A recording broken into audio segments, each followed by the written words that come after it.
It all starts with a gigantic tree that took root in this country. Its name was Yggdrasil. It quickly grew and covered the entire world. Along with it, countless worlds appeared that seemed to be based on games. One of them was called Labyrinth, and people knew it as the game of the gods. The problem is that not everyone could become one of those players. In what looks like a construction mine, people are finishing their shift.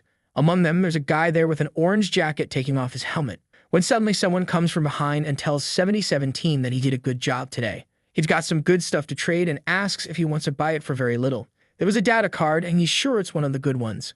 But in the middle of the old man's explanation, the kid just runs off. The old guy keeps thinking that this bastard thinks too much of himself, but he's just like everyone else in that place. A useless piece of trash abandoned by everyone, just like all those who are there. Beneath the splendor of all the riches that Yggdrasil brought, obviously there are the broken and bankrupt folks.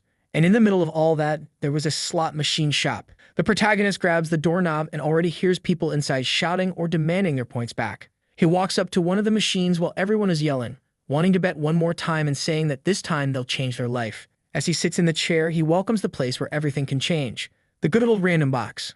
Legalized betting for those who want to chase fortune. And there goes the protagonist trying once again to change his life. The rare item available today was a permission to create an account.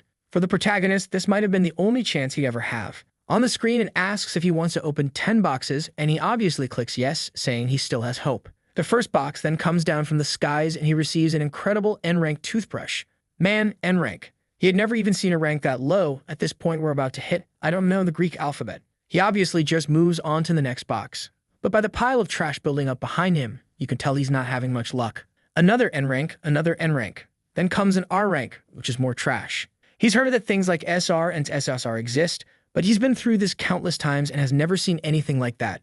Remembering his mom in the hospital, all he wanted was a chance. That's when something shone in front of his eyes. The machine was glowing like a galaxy. He wondered if that was an SR, but by the light coming from the skies, it looked more like an SSR, which is a super special rare.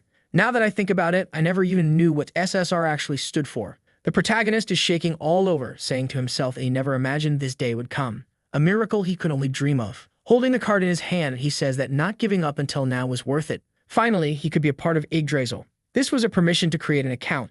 You could become part of the Labyrinth, which was based on countless games. And of course, the only way to access them was by creating an avatar with an account. Even though the avatars were virtual bodies that didn't exist in reality, you could bring items from the Labyrinth into the real world. And those items brought from there were worth a fortune and changed the way society worked. Nowadays, the entire society revolves around Yggdrasil, and the ones running everything are the top gamers. Hee hee. Looks like the game turned, didn't it?